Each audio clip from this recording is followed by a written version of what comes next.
are back. You're listening to You Would Think, the Philadelphia Flyers podcast. I'm your host, Kyle Collington, and joining me once again, it's Mr. Kevin Durso. How are you, buddy? I'm good. Kind of feeling the effects of a Saturday night, feel-good kind of night that you drug me into this. So we're starting positive with the Phillies, huh? Okay. Oh, yeah. So... Phillies, there's an Eagles game this afternoon at 4:30. It's like, yeah, you know... Hey, just checking. Have the Eagles lost yet? Knock on wood. Oh, okay. Nope. Okay, I was just checking. Okay, anyway. So, we will be talking about the Flyers for today. This is still a Flyers-based show, but, listen, times are getting exciting in the rest of the city, and we're going to talk about it a little bit. But no, diving into the Flyers stuff, where do you want to start? You want to start with the preseason? Yeah, that's fair. Okay. I mean, we should it's kind of picking up where we last left off almost, because the last thing we talked about on last show was the first preseason game. There were 5 of them since.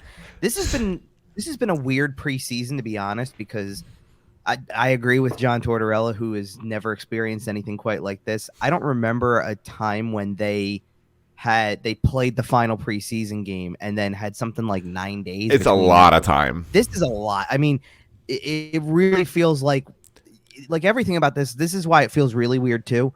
Not only is it such a large gap between the last preseason game and their first regular season game, the entire NHL preseason wrapped on Saturday night. There were 2 regular season games. Yeah, technically the NHL season, the NHL regular season has begun.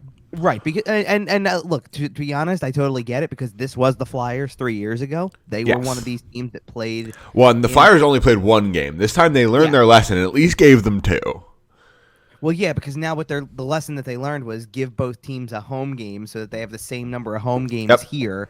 So somebody's not sitting there going, hey, wait a minute, you cost me a home game. And it's a little more worth it going out there to play 2 games on back-to-back days than it is to go out there, spend several days, acclimating to climate, temperature, time zone, et cetera, et cetera, et cetera, play 1 game, and then, boom, rip back to the States.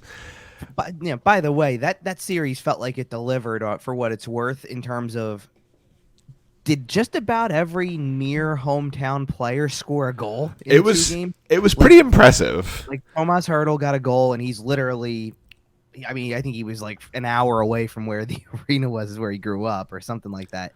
And then I know that Philip Forsberg scored in the Saturday game, so there's some of the Swedish representation. I know that when they played, I think Nashville played an exhibition in Switzerland, and Yossi had he went nuts. He went off. Yeah, had a huge game, and that's even though it was exhibition, it doesn't matter.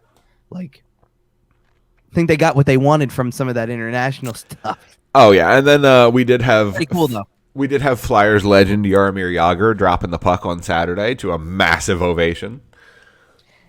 Absolute Czech legend. Yeah, I thought I saw rumors recently that he's thinking about hanging him up.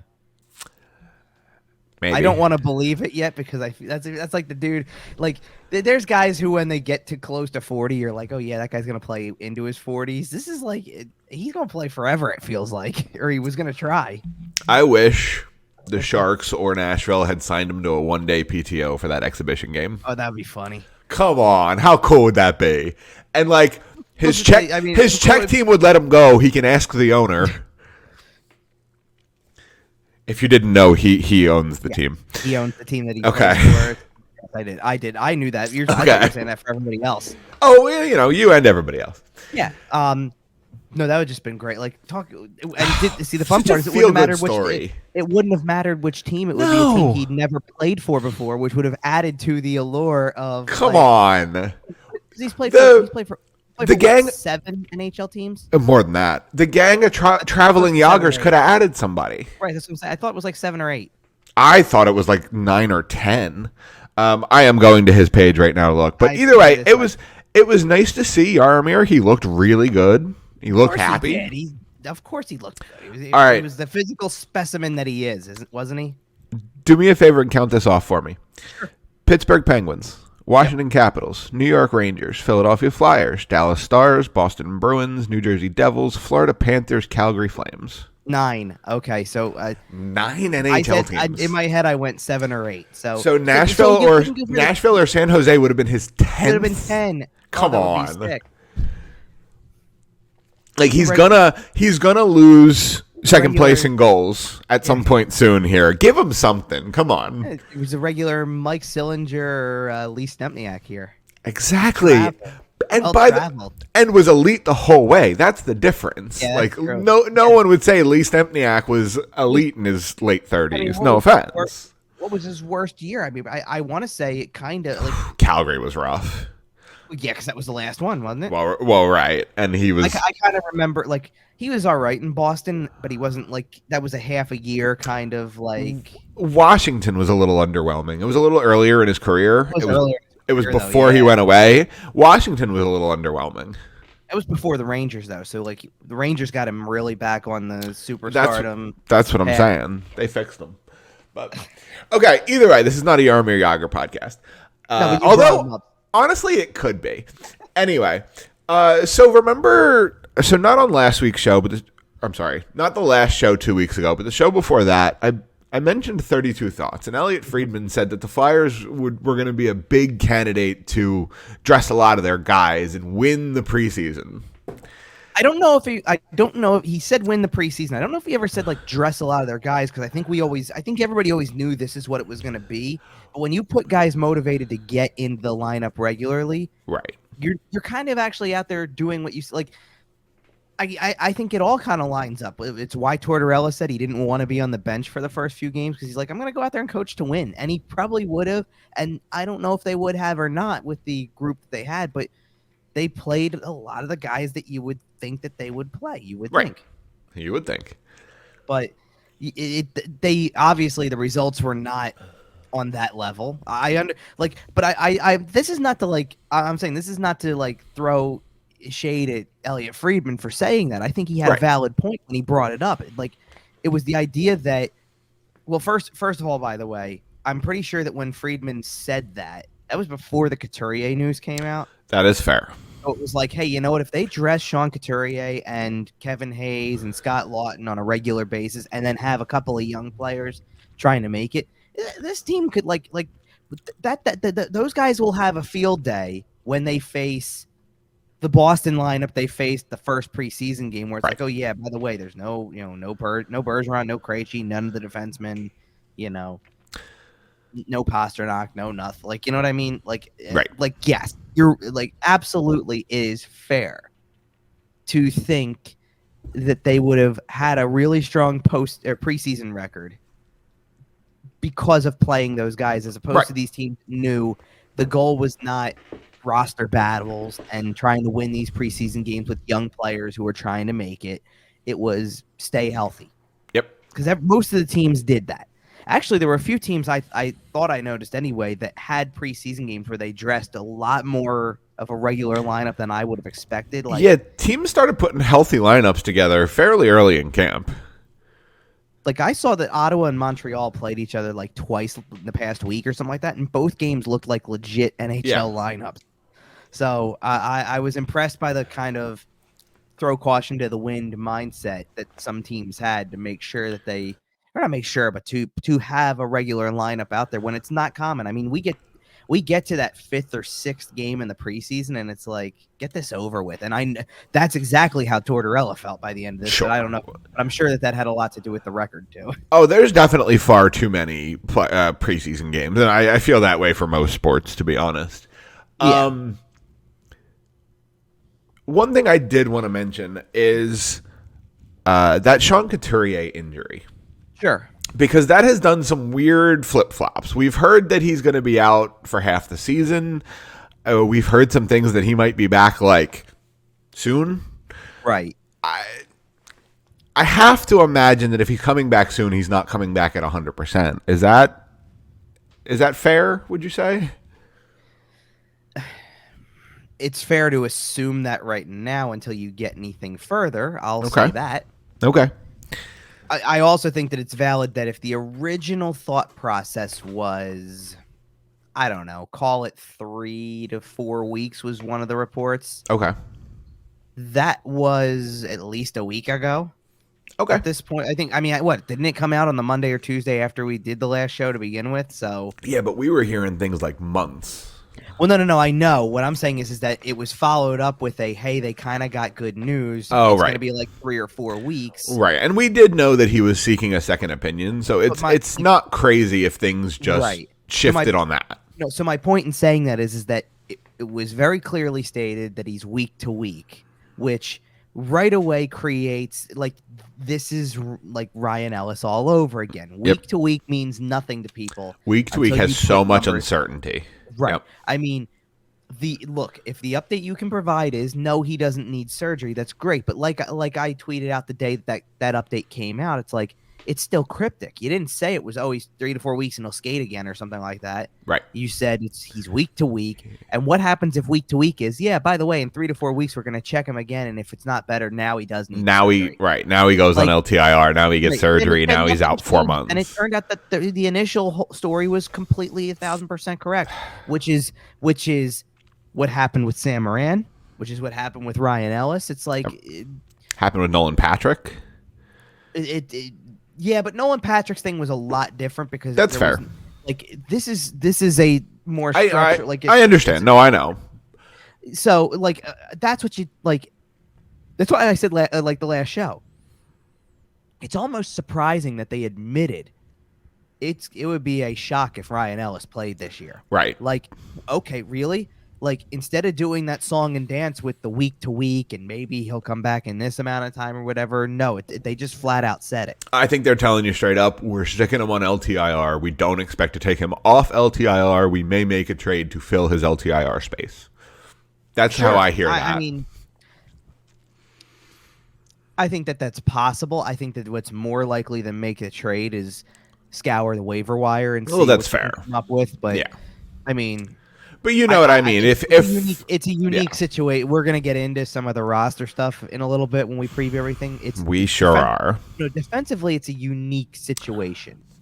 Yeah, can we do we want to just dive right into that? I don't know if you wanted to dive right into that or kind of blend it with the preseason record kind of stuff. Well, what I kind of want to start with, I just kind of want to get into the fact that as the preseason was kind of drawing to a close, some roster cuts were made, and a certain player was sent to Lehigh Valley, and probably the only one that drew headlines, if we're being honest. Like the only one that drew headlines. We'll just cut right to it. Cam York was essentially was sent to Lehigh Valley, right? And man,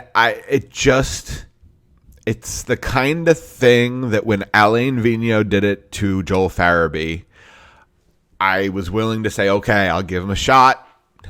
I saw the video of him saying, you'll be back soon. Go kill it down there, blah, blah, blah. Unless a video of that emerges, I'm a little scared that John Tortorella is going to rear his ugly head. Yes. And it worked. Right. And it worked for Joel Farabee because he went down there. He had 4 points in 3 games and was back up and never saw Lehigh Valley again. It feels so. I'll give you my read on this situation because obviously, A, it created a lot of headlines. B, it created a lot of misinterpretation of something that was said earlier in the training camp. This is this to me is one of these two schools of thought can be correct kind of thing, because what a lot of people heard early in training camp was we're going to play the kids. I'm not afraid to play a kid, all that type of stuff. And in the preseason, that's the correct answer. And in the preseason, A, they did. Yep. And B, it doesn't mean that that's a lie when it comes to the rest of the roster. Absolutely. Because right now as we're sitting here recording this, and this could change. Well, fair enough. Let's just say this is going to be the Monday news drop because the rosters are due by 5 p.m. on Monday. So this is roster day. It will be a roster day. We're going off of a few hypotheticals right now, but at the moment, as we sit here talking about this on Sunday morning, there are 2 kids defensively who are still on the roster. Who could make it, who are not being ruled out. There are plenty of forwards who are in that young age bracket let's put it this way, at this point they are going to make it. Hey, so is it a good thing to stand out and get noticed if you're just getting filled in by Ross Johnston? Well, I'll get into that in a minute. Okay. here's where I agree with what happened with Cam York. If you're trying to, the one thing that John Tortorella has done the entire training camp, and since he took over the job, really, is he hasn't tried to feed you some crazy line about overachieving for results, or overachieving in everybody else's mind. Let's call it right. I feel like John Tortorella knows what he's walking into. Well, right, but he's not trying to feed you we're going to shock the world and make the playoffs. We're going to do right. He hadn't even said the word playoffs. He's being realistic about what's going on. All he's talked about is we need to establish an identity that makes the city proud of what they're watching. Now, whether that's a stretch to some people because it's a long way off from making them feel proud of this team, fine. I'm not here to try to convince you that you should be proud of what you're seeing by any stretch. Here's what I am saying.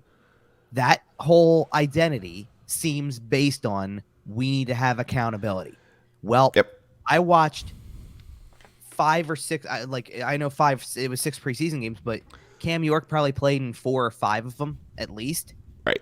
And if you're going off of, I agree with the assessment. He did not exactly stand out in those games. He didn't attack the game in that sense. He had a really bad preseason game against the Islanders, where he was noticeable in all the wrong ways. It was awful. Yep. And for a player of it kind of goes back to what Tortorella said to begin with. I'm not looking at what draft pick you were or what stature you are or whatever. Like, Cam York's a guy who, okay, we obviously know first round pick, but captained a world junior team to a gold medal.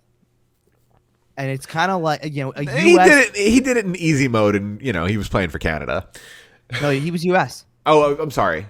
He had a lot of good talent. You're right. That team was glorified all-star team. But my point is that John Tortorella is also Mr. USA hockey kind of to an extent. That's fair. It's care that you were captain of a US World Junior team that won gold, and that's a big deal. I don't care. I got to see it right here, right now, that you're ready for this today, and you're not. Because he said, walking in, he said, it's a fresh slate with me. Everybody. Right. Everybody. And so the only issue I have with everything that was said by Tortorella at that time is when you follow it up by the way, Ronnie Attard's still here because he stood in and fought a guy. Yeah, well. Listen, I acknowledged it in the moment on Twitter.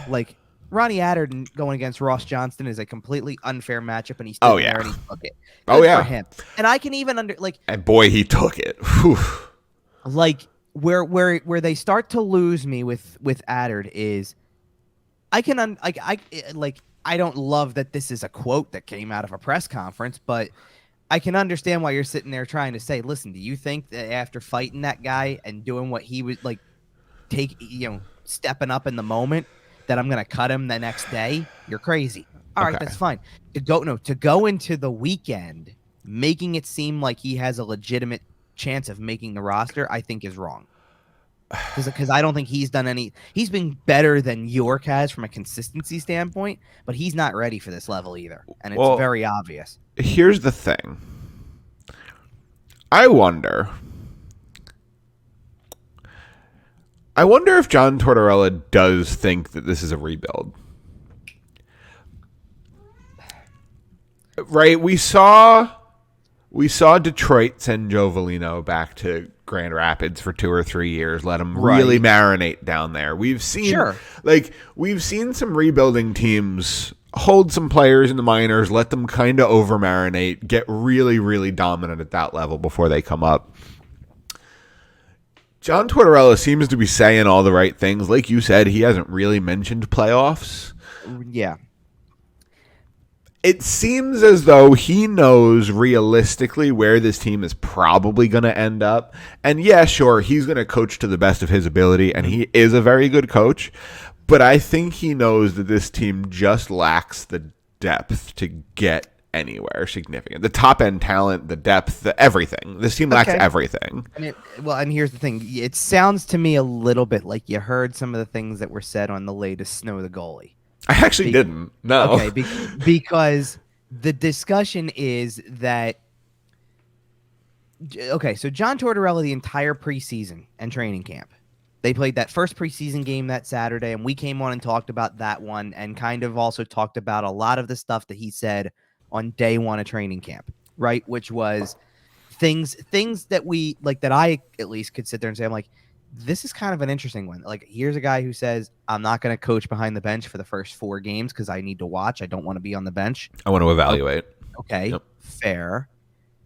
Also turns around and says, by the way, for the first 3 preseason games, I don't make the lineup. I want Chuck to do it because, again, I want to see everything. And it was brought up because right now they're doing, and you mentioned it already, like before we started recording, they're doing this behind the scenes show, kind of The standard, which, whatever, fine. Call it whatever you want to. Oh, it's we standard. Yep. That's the word. Yep. Sure. But either way,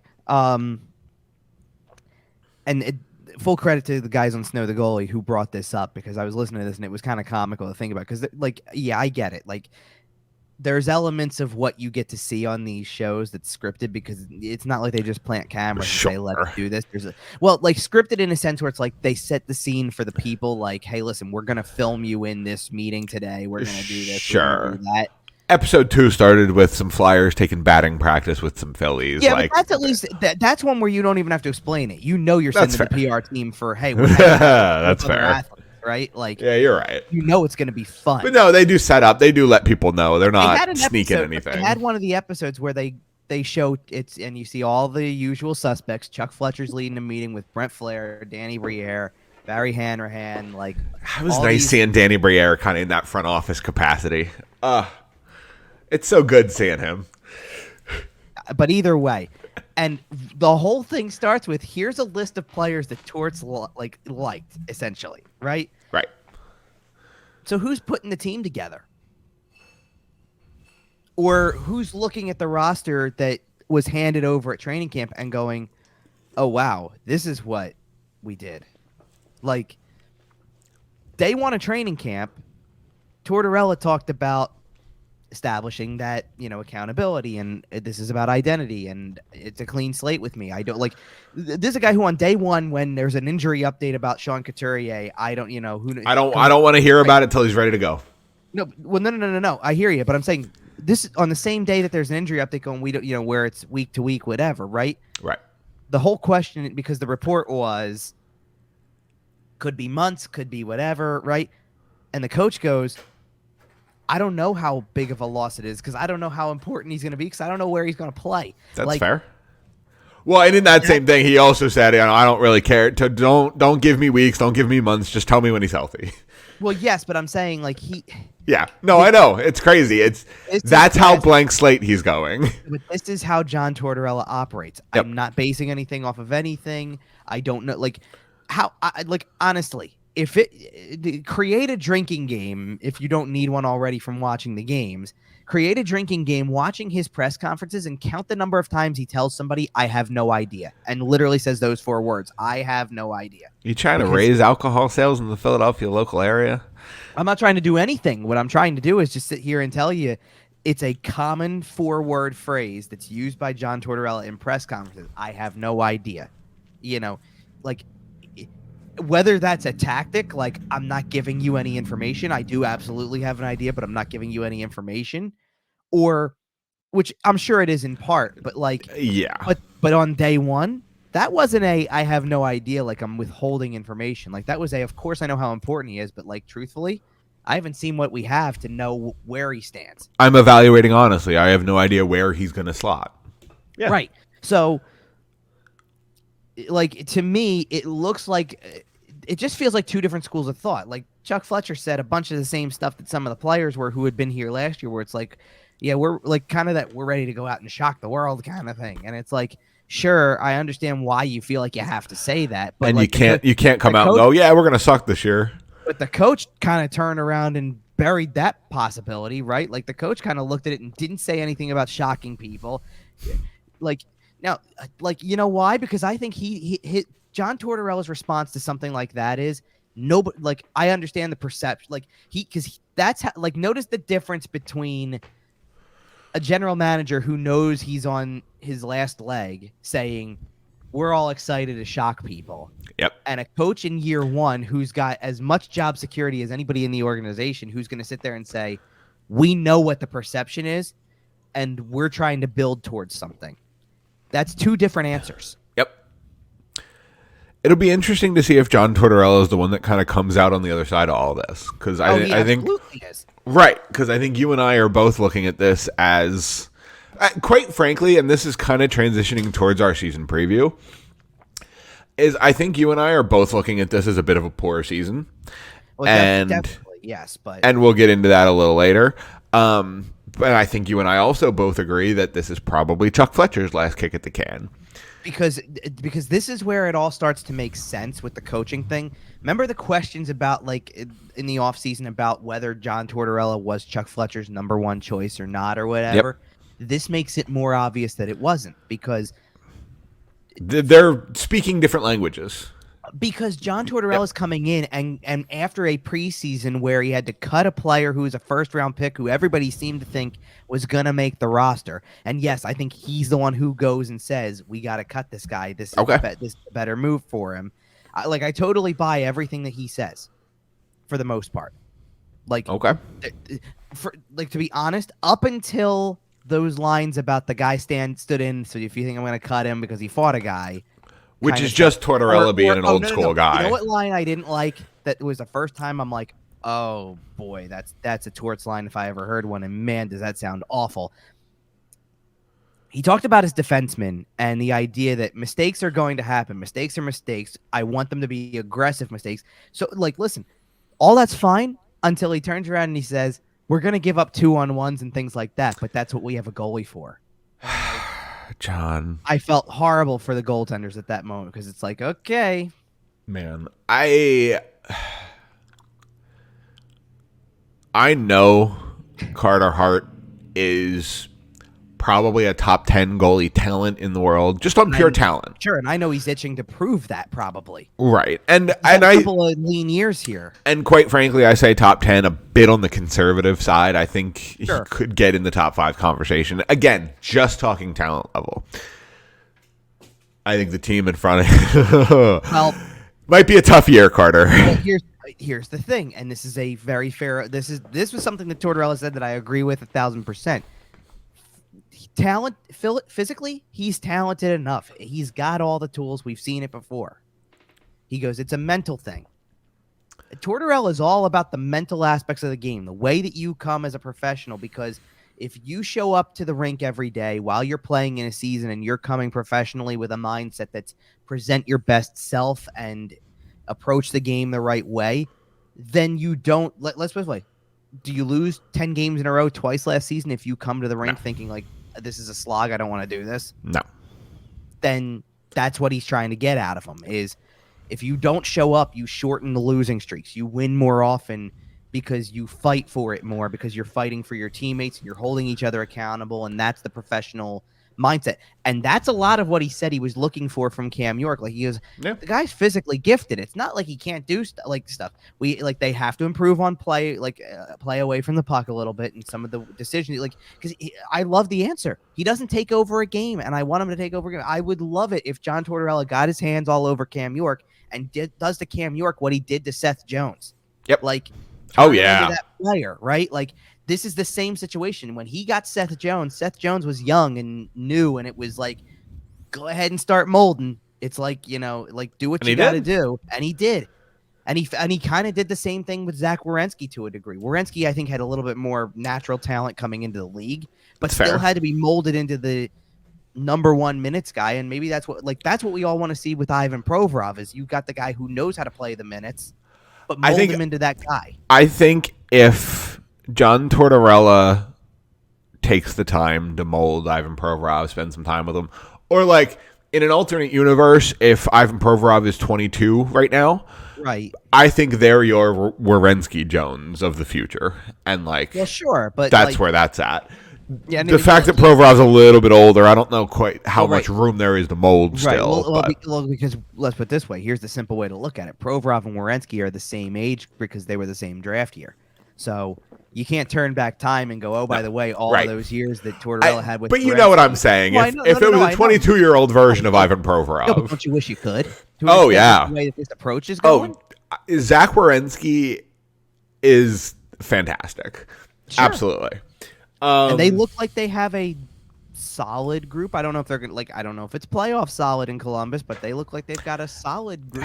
Their goaltending is always just going to be a question. Well, yeah, sure. And they're starting without Korpisalo this year, which will, I get it, but lather, rinse, repeat. That feels like the case every year. Back to the Flyers part. Yeah. So it's almost like at the start, because you got to remember Tortorella took the job before the bulk of the offseason happened. Right. You're sitting here going, okay, listen, maybe Tortorella takes the job. The thought process is they've got something big up their sleeve. The plan was to go out and get somebody. We all know which somebody probably, and I'm not trying to harp on it, but maybe that was the whole concept of hey, Torts, this is the team you're going to coach. It's going to have a legitimate skill guy on it, on top of guys that you for Cam Atkinson's a guy and there's other guys who are going to grind it out, and when we should be getting Sean Couturier back and blah blah blah, and then you about faced on the plan at the end, and then you didn't offer the kid a contract. Right. The best thing I know. The only thing you did in the offseason was you traded 3 draft picks for Tony DeAngelo, and you signed Nick Delorier to a 4-year contract. Congratulations. Your team has no skill.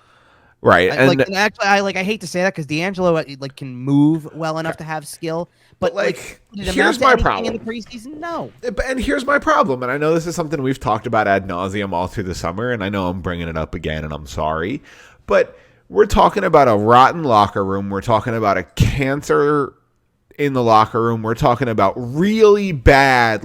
Things got ugly last year. Sure. And what did we do? We dropped in a guy who's gotten kicked off of every team he's ever been on. Except for Carolina, but yeah. Sure. He had 1 year there and walked away as a free agent. But well, he got traded out of it, yes. But okay. They didn't like him enough to keep him there beyond that. Well, no, they didn't like him enough to pay him, is what it was. Right. It was all good when it was a 1 year, $1 million contract. And exactly. Then it was by the way, you want money? Yeah, we'll ship you out. Right. And Don Waddell comes away looking like a genius. I know. Yeah, absolutely. And Don Waddell, fantastic. You got 12 great months out of an asset, and you replace him with Brent Burns. Exactly. Right. But it goes to show you something, that they were willing to take on Brent Burns' money, but they weren't willing to pay this kid. Sure. I hear you. That money probably would have come in somewhere around the Burns number, and sure, it might have been a little longer, but maybe not. And okay, but here's the thing. But this is a perfect place for me to jump in because with everything you're saying, does this sound like a guy Tortorella wants to have per se? No. So Chuck Fletcher backtracking on the fact that all of the stuff about Ryan Ellis being possibly available for the season was never going to happen, and he knew it. Had to do things to spend all of their offseason dollars and other assets, let's face it, because draft picks count in this too. Sure. Did all of this to counter the fact that Ryan Ellis was never going to be available this year. It's the only way you can explain to me why you even think about re-signing Rasmus Ristolainen and then trading 3 draft picks for Tony DeAngelo. It's the There's only just no reason. way. Man. And it's going to be what costs him his job at some point, because I don't if this is at the end of the day, they played probably their best preseason game in the last preseason game because it was the first one that they finally scored more than a goal in, pretty much. I can't wait for the Spit and Chicklets episode where Kevin Hayes tears Torts a new one. It's coming in early December. I'm gonna call it. I don't know, and I'll tell you why I don't know. Because somewhere in the middle of this, the organization's already going to be licking their wounds from making a general manager change. Man, see, but I don't know, because the more you talk about it, the more you talk about the fact that they knew all along Ryan Ellis wasn't going to be healthy. Mm-hmm. The more we talk about them doing nothing through the just making this move for DeAngelo, just this, just that. The more you talk about it, the more it sounds like a state-sponsored rebuild. Yeah, but that shouldn't matter. Right. But what I'm saying is, if Chuck Fletcher has pled to the Comcast gods and said, please give me a shot to let me run this rebuild, and they said yes, then here we are. And you wouldn't be sitting there on day one saying we're excited to shock the world. Sorry. No, I sorry. guess. No, I guess. If you really are going to stand in front of cameras and believe that, then I'm sorry. You don't have any leg to stand on anymore. Because That's you fair. continue to sit there and preach this idea that because what is this all based on? Tortorella has said at minimum 3 times this preseason about perception. We can't listen to the noise. I don't want the players going down the rabbit hole of what and If you think you're keeping Kevin Hayes off social media, if you think you're keeping Tony D'Angelo, Mr. Burner account himself, off social media, well, no, but then that's what leads to roster changes eventually. Like Tortorella's point is that I know what people are going to say, and this is why I like Tortorella's honesty and his transparency towards most of these things. He doesn't know, like he doesn't give you some spiel about, we're like, this is why I said he hasn't given you some like thing about the making the playoffs or we're going to shock the world too. He hasn't said that type of stuff. He sat there and like day one, he says, I know what the perception is. It's on us to work hard and change your perception, which he's right. Then then a few days down the line, he sits there and he goes, I think a lot of people like media and the public are waiting to seize the opportunity to pounce on like a mistake or what goes wrong. He's not wrong. They are. Fair. And then sits there and goes, part of the mental aspect of that with running this team and being the coach of this team is don't let the players go down the rabbit hole of reading about it. Like, no, which he's right. That's what his job is. His job is to make sure that they play to the best of their abilities without getting caught up in all the outside noise. That's fair. That's a part that, listen, outside noise, what I say, what you say, because we bring both perspectives. Sure. Their job is to not hear it. We can say whatever we want to. We contribute to the outside noise because that's our job. Okay, so we're going to be about what my perception is. So we're going to be sitting here in 4 or 5 months, let's say February. Sure. We're going to be sitting here talking about how that failed. Because we're going to be I would not be surprised if there's a full-blown riot in that locker room. And we're going to be sitting here in February going, everyone knows how toxic this team is. Why doesn't anyone want to trade for these big piles of garbage that we're attempting to hand to them? Well, they'll be able to trade one guy, I think. It's going to be the totally wrong move, but they'll be able to trade him. I don't know who you're talking about, and it scares me either way. Him. Yeah, that's fair. No, and here's why it's wrong. Because it's right, because, yes, he's on an expiring contract, and you will get something for him. That's what makes it right. What makes it wrong is you're going to give up on him at 26, 27. Yep. After possibly, let's just like, if you're trading him, it means he's had a good enough year, right? So it would be 2 years in a row where he's probably been the shining light of the defensive core potentially. That's fair. And you feel like you have to trade him because why? Because you're not going to be able to pay him because of Risto and because of D'Angelo. Yep, because you won't be able to unload those contracts. Not this season. Like maybe next offseason or next trade. D'Angelo's 2 years. So right. There's a path that like that was the whole point, right? When you sign guys or trade for guys or whatever, well, because they traded and then signed him. So yeah, you're stuck with Risto for at least the first 2 years of that deal for sure. The first 2 minimum. It's a 5-year deal. I know. Probably the first 3. I'm going 4. That's fair. Who the hell's going to trade for that contract over $5 million? I know. When it doesn't help them any. I know. Until you can sit there after year 4 and say, by the way, I'll eat the salary in the last year. Or, I'm sorry, I'll give you 3 years, and I'll tell you why. Because if what I saw about the salary cap turns out to happen, and it's up $10 million in 3 years, then yes, you might have a shot. Right. Because then all of a sudden that contract's cheap. Fair. It's not at 82.5 mil or 83.5 mil, but at 92.5 mil of a cap, yeah, now it becomes cheaper. That's fair. So now you can probably find a way to move it, but they're not moving Ristolainen. They're just not. Like you've made like that is that contract, Nick Delorier's contract. Those are contracts that will haunt this team for their duration. Absolutely. Let's just be real. Their duration. Maybe in the last year, but like let's be real. In the last year of that contract that Ristolainen signed, I don't know exactly how old he's going to be, but he'll be in his 30s by then. Yeah. Yeah, it's... Who's going to want that? Tell me who's going to want a player like that at that stage of their career if by that point they weren't tradable to begin with because they're worth the contract at that very moment. You know what I mean? And by the way, if you're sitting at home and it sounds like we're doom and gloom here and we're predicting several dark years ahead, which, by the way, we are, we're not alone. Sean Gentili of The Athletic put out an article this week. It was the result of another survey, and I know we talked about it on the last show. I didn't get to really see this completely. I saw something of it. The NHL. It was the funniest thing I think I saw on Twitter either yesterday or the day before. The NHL Hope-O-Meter. Yeah, I know about the Hope-O-Meter thing, but is this the thing with the comment with the poem? Yes. Ranking. That was one of the funniest freaking things I saw in the last week. Ranking fans' optimisms for all 32 teams. And basically they asked generically, are you optimistic, neutral, or pessimistic for the upcoming season? Do they do it like some of the other stuff where it's like scale of 1 to 5 or give a grade or something? No, it's optimistic, neutral, pessimistic. That's it. Oh, well, then this went well. Yeah. No wonder. For example, I'm just going to read off some numbers here just as for example. So Carolina fans were 98.53% optimistic. They were in first place.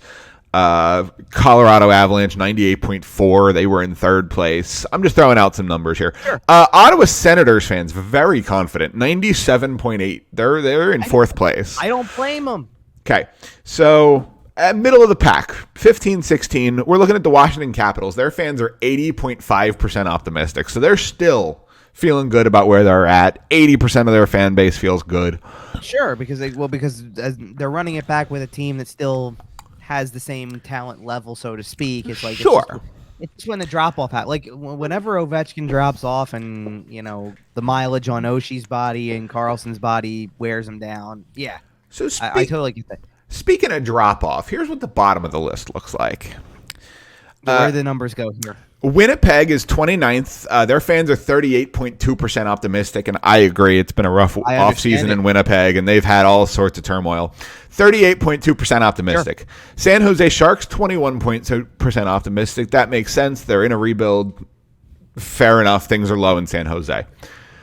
Chicago Blackhawks fans, 11.2% optimistic. Pretty bad. I want to stop you for 1 second because I'm kind of laughing at the San Jose one for a second because these things are predicated on responses, correct? Yeah. Do they list like how many? They don't list specifically, but I know they do not. Okay, here's the thing. On Twitter, I saw like a rough estimate of what Flyers fans contributed to this. There was a listing for the Flyers. There was not because of how voluminous the responses were. Sure, but what I'm saying is that I can't imagine that if you're giving me whatever the number was, 21% on the Hope-O-Meter for San Jose. I can't imagine that was rooted in some heavy number of representation. That's fair. I can level with you said Winnipeg is a Canadian city, so I assume there's plenty of Winnipeg fans that chime in. And Chicago definitely has representation. And I will acknowledge that we are talking about the 1% here of people who are reading The Athletic and filling out this survey. Yeah. We're talking about a very niche hockey fan here anyway. Mm-hmm. But San Jose Sharks 21.2.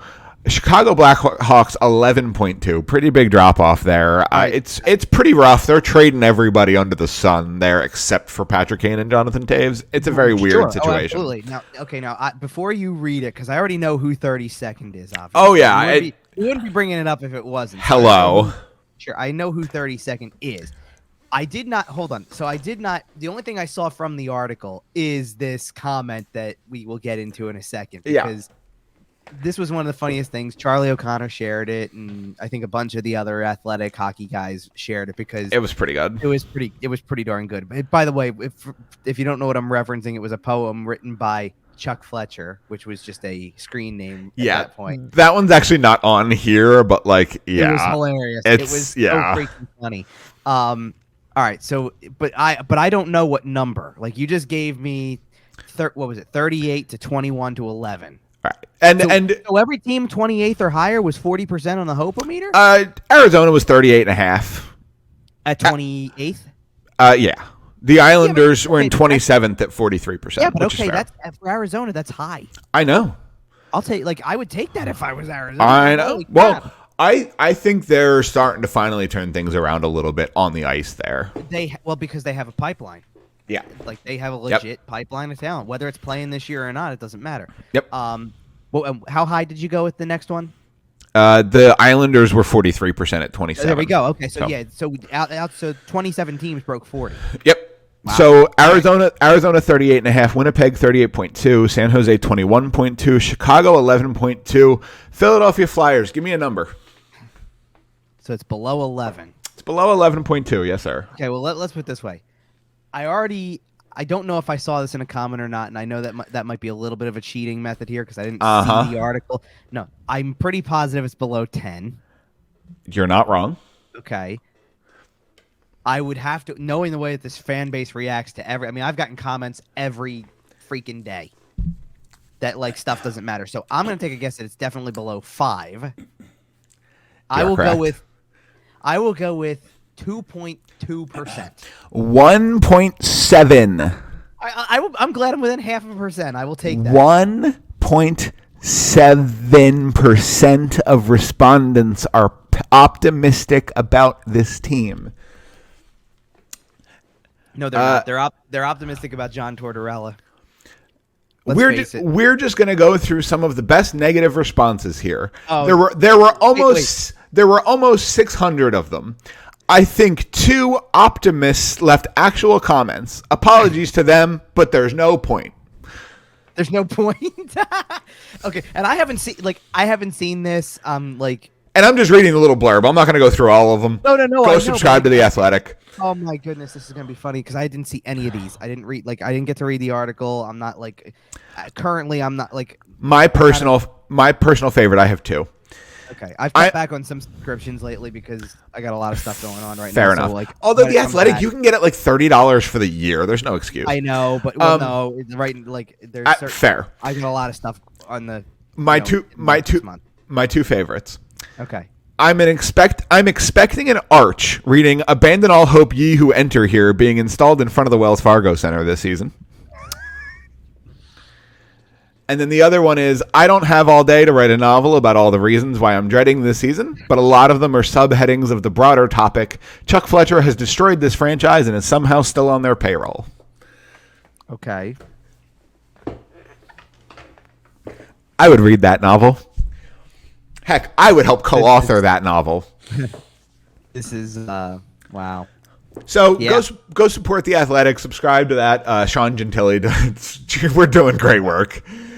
Okay, so between this and the report cards and holy crap, they're killing it over there. Yeah. So we might as well just jump into this. We've already been doing it, but yeah, we have. Let's get into our season preview here. So when do the wheels fall off? Do they make it through October, or are they already off by then?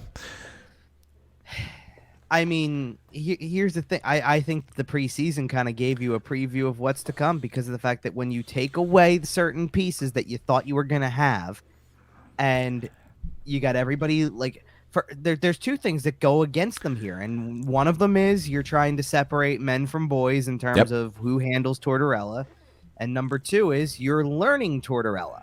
Yep. Which means that everybody kind of can easily get behind, and it's not I understand why Tortorella's not trying to Tortorella's not trying to become a walking soundbite in the preseason of his first year with a new team. I understand that. Because I can not understand yet. It's going to happen. No, but I can understand how that would cause some problems. Right away, I'm burying this team before I even got to a regular season game. Imagine if he buried them before he even got on the bench. Oh, he got enough controversy when he got hired, talking about how much it stinks already. The problems in the locker room, all this, all that, blah blah blah. He already got. But he elaborated on it. But I get your point. He got for it. Yeah, because he showed up and probably went, "Geez, this is worse than I thought." Yep. But he was trying, that's why I'm saying he's trying to be nice with, don't get me wrong. I love after whatever preseason game it was. I guess it was the Washington preseason game when they played at home. Because I guess that was the first chance to see Provorov and D'Angelo together, which is going to be a pairing for at least a little while. Right. It's nice to just hear a guy come out and go, "Yeah, they stunk." Like Fair. I love the brutal honesty, to be honest. Like instead of trying to sugarcoat it, but then he kind of covered for it a little bit. Like nobody was good, but they're tired. They've been skating a lot. It's been conditioning, and I on one hand I get that. I know that your camp is predicated on conditioning and skating, and this is training camp, and what you're trying to do is spend these 3 weeks so that when you start playing the games that matter, when it's the third period of a back-to-back on the road, the boys have the juice. They have more energy than the team that they're playing. That's right. What you're trying to reach. There's always the possibility, not possibility. I mean, we know there's a possibility with this team, but like what Tortorella is going to learn is there's always the possibility that these guys just don't have it, period. Hot take. A team with Kevin Hayes as your number one center is never out hustling anybody. Well, sure. I mean... Sorry, Kev. Okay, so... Well, let's put it this way. Look, I don't care who they put on the ice. There were guys that they put on the ice where you sit there and you go, this is painful to watch. They're slow. I mean, okay, how about the fourth line? And no disrespect to a guy like Tanner Lazinski, who is probably working his way onto the team, I would say. But you stick him out there in the middle of Zach McEwen and Delorier, and I just can't watch it. It's so not what today's game is. Painful. Exactly, because it's so not what today's game is. Yep. They don't have a single. I don't want to say a single because of the fact that there's another banner over here that we didn't go to yet. That is a guy that involves some skill whenever he's going to play, and I'm sure Cam Atkinson can bring some skill elements to the game. I don't want to say he can't, but I know that I would be. I'm sure that my confidence level would be at an all-time low if two of the skill guys that I would be leaning on are guys who add some skill to it and some speed to the game, and that they can play that kind of game, weren't able to suit up in the preseason at all because they were dealing with stuff. Yeah, and let's mention Joel Farabee. I know you talked about him here. He has been cleared for contact. If you missed it, he had postseason neck surgery. He had the Jack Eichel disc replacement as opposed to getting it fused or anything like that. Sure. They got the disc replacement. He became the third NHL player to get it done after Eichel and somebody else I saw. I don't know.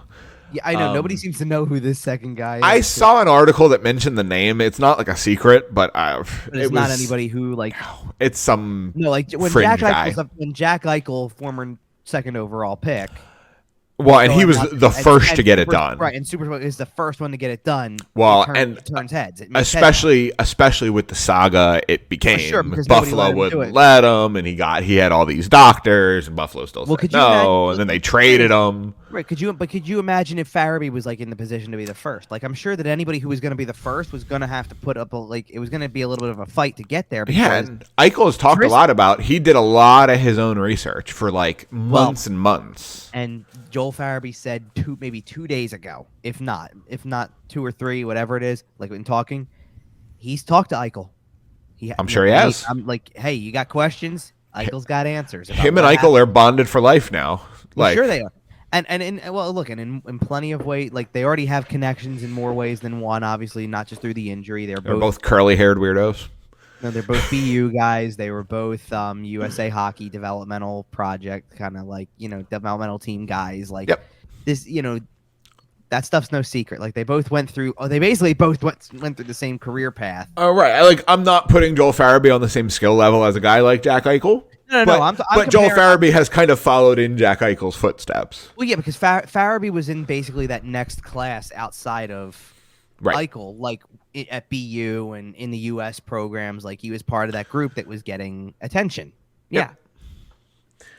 But either way, he has been cleared for contact, and it looks like he is heading towards a return. It's not quite clear if he'll play on opening night yet or not, but it's looking likely. It's possible. Right. And they're practicing Sunday morning. They'll probably have, I don't know what they're going to do for the rest of the week. Like, I assume they would practice on Tuesday and Wednesday to lead into Thursday. I don't know. I mean, I highly doubt that you're going to have an off day on a Monday when you had an off day on a Saturday. Right. But it is roster day, so and it's also a very weird schedule with, like we talked about, the big gap between the end of the preseason and the regular season. But I think that part of the element here is because there's going to be a lot of moving parts on Monday because of the fact that it's roster day. Right. So you're trying to get answers to a lot of things. Look, I'm not talking about that there's not answers to everything else. Here's what I would imagine. And I'm looking as I'm looking at some of the other reporters who are putting some stuff out about the practice on Sunday morning in particular. By the way, for all your roster news, follow Kevin at Kevin_Durso. Yeah, it's going to be. Well, I'll get into this by the end of the show a little bit. Okay. It's going to be one of the last things you're going to get from me in a breaking, kind of setting, when it happens, kind of thing, for a little while. Okay. But as I'm seeing, because I'm not at practice this morning because I'm doing this, and right. I have other things going on this afternoon, so that's why I want. You're going somewhere for the Birds game, aren't you? I'm with my parents. Okay. Nothing complicated. Fair enough. It's as much a Sunday dinner as it is. Listen, I know how it is when the Birds are undefeated after several weeks. It becomes appointment television. I know. And here's if it was just about that. Truthfully, if it was just about that, I probably would have been saying we can do the show at night and I'll go to the practice in the morning. Right. Because I haven't really made it over to a lot of practice. I think I made it to one morning skate because of and for a lot of reasons. It was just a weird. Right. It's been a weird couple of months. But I'm looking at some of the other reporters who are there who are putting out power play combinations. They're probably going to practice this week as if Joel Farabee is going to be in the opening night lineup. Okay. Whether he gets the full he's cleared for contact. Does he get the full clearance? Does he get the full clearance from the trainers? Yes, he's done enough that he can go out there and compete in a game where an opponent's trying to, right. hit him and potentially do damage. Right. Right. Teammates are never trying to do damage. Let's put it this way. You want a conservative answer? They play 4 games between now and next Wednesday, right? Or Wednesday's a fourth because they're going to play 2 games at home, then 2 in a back-to-back in Florida. He'll play in the game against Nashville. Oh, sure. By that point, he's back. So assuming all goes well, of course. But so at the very least, what was originally going to be hey, this could keep him out for a couple months, this could keep him out until maybe Thanksgiving, probably turned into worst case scenario 4 games. Yeah, but more likely scenario, say 1 or 2. Also, probably all of them. Also, and more importantly, he shouldn't come back until he's literally 100%. And if there's any sort of anything, he should not return. Sure. Now, I agree. As much as I agree with you, the mentality that players have. He probably feels like he's ready to go. If I can go, I'm going. I know. But here's and Tortorella is right about this because he said this. Having Farabee in the lineup and being able to play him on the wing does create a little bit more of a balance. Sure. I mean, yeah, having more good players makes your team better. Yeah, that I will agree with Torts on that one. No kidding. Right. You'd rather play Joel Farabee than give Nick Delorier more minutes. Okay, makes sense. Good call. You know what I mean, though, just in general. Then somebody, sure. Okay, we're back. Name a forward on the roster that you would like to see get more minutes than Joel Farabee. There's not many of them. Joel Farabee, nobody. Right. If there's any, there's not many of them. Maybe Sean Couturier, assuming he's healthy. Let's play this game because I was having this conversation the other day, and this was before Farabee got cleared for contact. Okay. So because of that, the assumption was they don't. Let's just call it they don't have him, right? And I even quite literally texted because I'm trying to read through some of the conversation here a little bit because the conversation started as enjoying what Torts is doing because of the way he talks and which sure. I can understand that. Everybody loves the fact that he's not doing this. Whatever. I get the question comes in. Who do you think the top 6 are? And first of all, top 6, I go forwards or defense first, right? Because we don't even know defense yet. Because I said to me, once Cam York got sent down, the top 6 defensemen are easy. Yep. And I can't believe we're gonna go there, but we'll go ahead. You give yours, and then I'll tell you if I have it. No, go for it. I was just gonna count it off while you rattle the names. So the top, and Tortorella said the top 4 is pretty well set in, so we already know it's Provorov, D'Angelo, Sanheim, Ristolainen. That's the easy ones. Now, he called the other 4 defensemen that I have yet to name, right? All candidates. Now, as much as he said that, he also said that after saying that both Ronnie Attard and Igor Zamula are probably Probably going to going go down. to well, okay. Let's start with this because this is another indictment of what Chuck Fletcher's done, and it comes straight from the coach's mouth.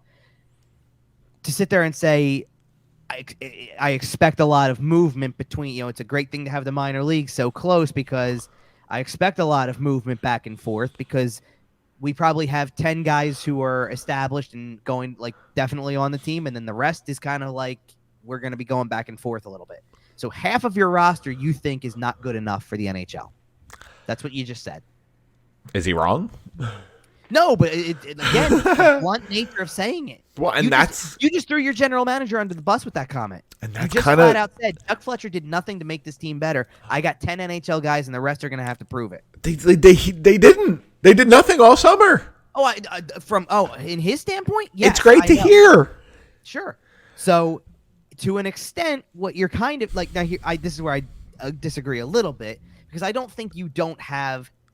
I don't think you have 4 NHL defensemen and then nothing more.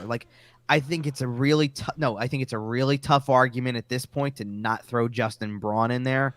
That's fair. You can't not throw him in with the career he's had. You can't now all of a sudden say, "Listen, I'm cutting him." I know it's a clean slate with him, but I don't feel like you can't say he hasn't put together. His guy looked okay playing for the Rangers last playoff. Yeah. Guy looks like he's got a place with a good team. Yeah. To be honest, I forgot he was back. Right, I know. Well, when you take Cam York out, more than likely, who number 6 is at this point. You know who it is. Yep. Go ahead. You go for it. I don't want to do it. You don't even want to say it. No. Nick Seeler. I know. But anyway, I put it out there because I'm like, that's okay. If you're you're asking me to read between the lines. I don't think Attard's ready. I don't think Zamula's ready. So Braun makes it by default, obviously, which we already kind of figured. But fire Nick Seeler into the sun. But if York doesn't make it, then Sealer's the guy playing. I know. It is what it is, right? But I text back after that. If you're asking me about forwards, and I go, to use a common Tortorella phrase, I have no idea. See? It's going to be a trend. Oh, yeah. But I go, and before I had a chance to answer, there was an answer back with some names or whatever, and I turned around and I added one because okay, Konechny's part of this top 6 group probably. Hayes is because you already said that as much too because you said if Hayes is your top line center, which okay, yeah, pretty much. If he's not first, he's second. Well, right, but once Coots gets back, if and when, sure, but either way, yeah. So Konechny, Hayes, Atkinson when healthy, Lawton, and then you start to hit question marks, but you go into I guess Tippett falls in, and then I got answers of does Noah Cates go into that group? Does Morgan Frost go into that group? Does Wade out? Look, hold on, and I tried. Well, no, and here's why because this is if it's not one of those guys, then do you know who it is? And it according to what I'm reading on the line combination, okay, this is what it is.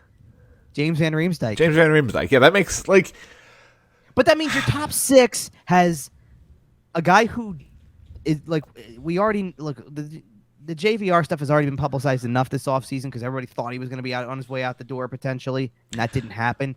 Owen Tippett's got so much to prove, and he's in that group.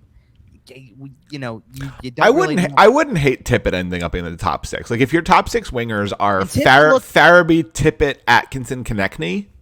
Well, and Tippett looked good with Hayes. I'm not trying to deny that. It's just, Tippett looked good with Hayes in a second, third line kind of way, not right. If your top line is Couturier, Konechny, probably. Do you okay? Listen. God, if your second line is we're trying to piece this together. Right. Go ahead. You want me to read the lines that I'm getting? Yeah, go for it. In the morning because without Couturier, this first line makes complete sense. Okay. Lawton, Hayes, Konechny. Yeah. Which now, granted, I think normally you'd think Farabee would be up there, but I think right now this is a cautious approach with Farabee. We don't know if he's playing yet. I get it. But if he's playing, slot him in for Scott Lawton. Probably. Well, here's Yeah. the thing. Maybe not, because right now what they have is Farabee, Cates, and Tippett. Noah Cates, by the way. Okay. Noah Cates playing center, by the way. Okay. Which is interesting. Don't hate that combo as a young group, because why not? Like, do a kid line thing. Absolutely. Listen, Noah Cates is absolutely 1,000% making the team. Oh yeah. 1,000%. He's been one of the best players in camp since the beginning. He's making the team. If he doesn't, it's a travesty. If he doesn't, like, he's done everything to put him himself on the radar in all the right ways. If he doesn't make it, it's a crime at this point. Third line: Van Riemsdyk, Frost, Allison. Okay. Now, again, I want to, because at this point now I'm talking about roster battles a little bit, kind of throwing. And I watched all the preseason games, so I know who I saw, who I didn't. Morgan Frost is going to make the team kind of not on, I don't want to say it like this, because in this sense you kind of could have said this for Cam York too a little bit, but I'm going to say it this way because it's the only words I can think of. Frost is going to make the team kind of on merit more than he is on stand out in the preseason kind of thing. Now, granted, I do want to give Frost credit because he had a few assists. They scored all of 8 goals in the preseason. So if he had a couple of assists, and it's pretty good. 25% of the goals, you got to give him credit for that somewhere. Right. And he was playing on the top line for some of that, right? So.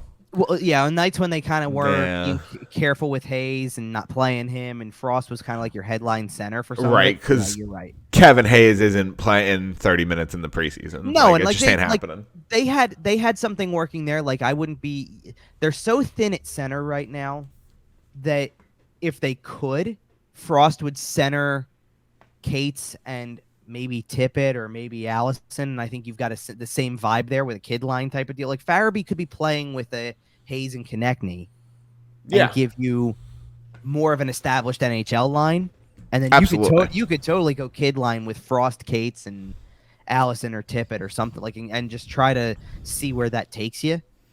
That could be a lot of fun, honestly. Sure.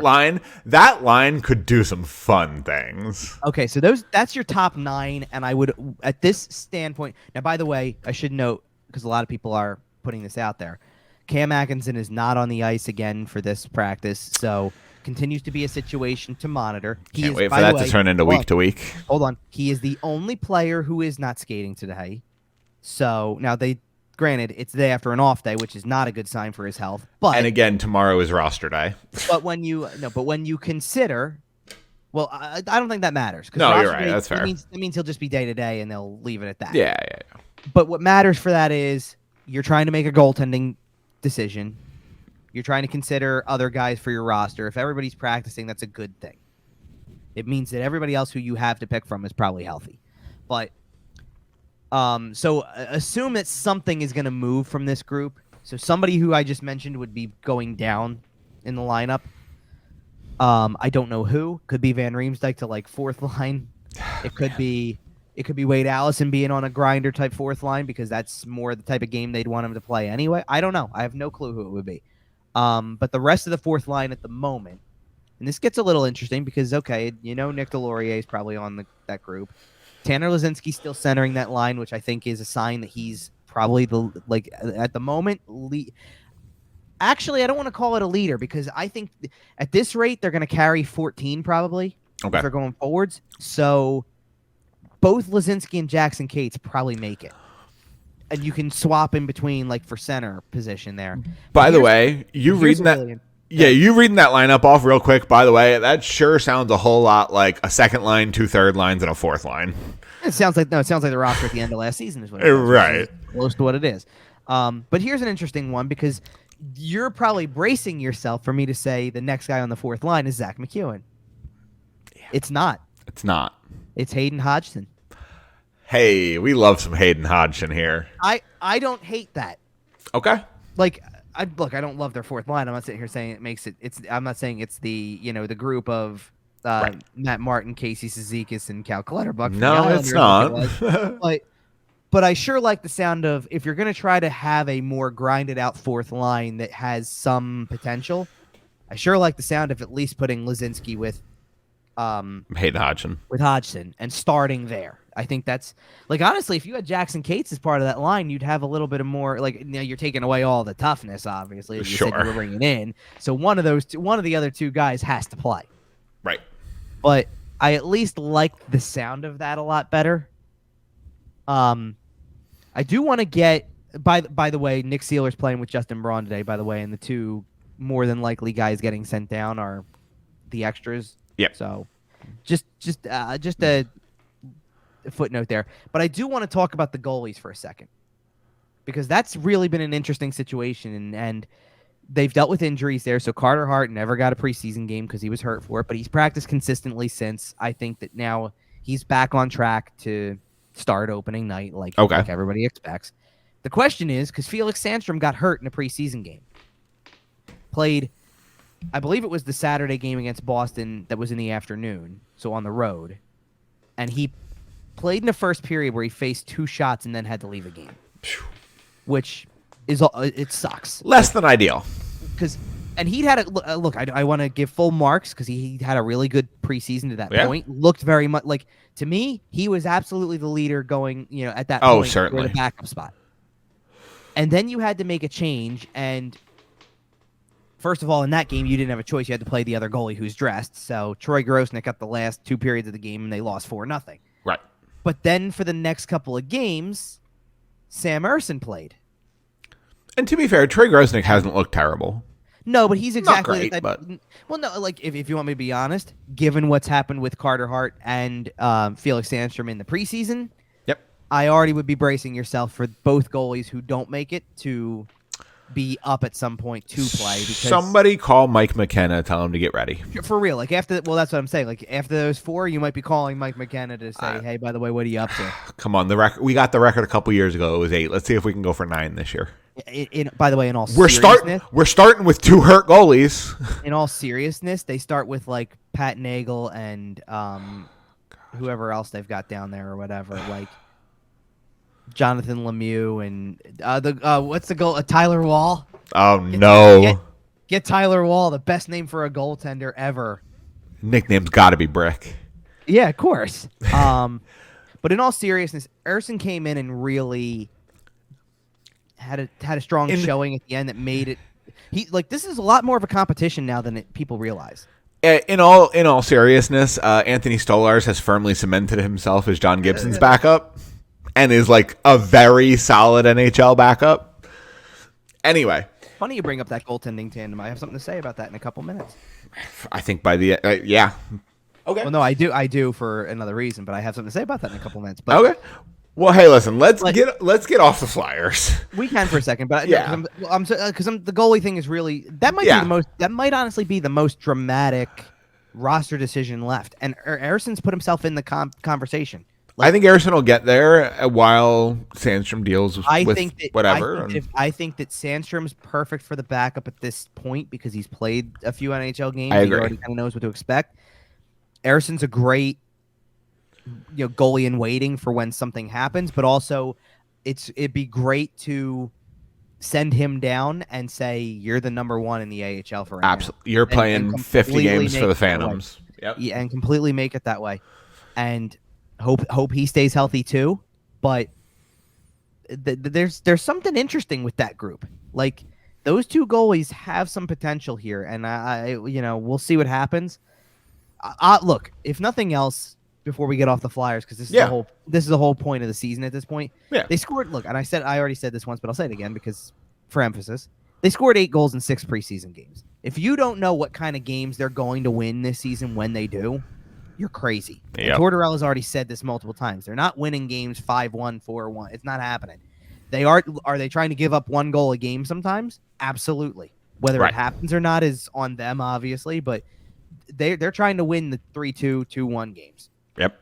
Absolutely all the way through. They're trying to win 3-2, 2-1, maybe 3-1 with an empty netter kind of deal. So this isn't officially betting advice, but bet the under a lot. At least the Flyers under.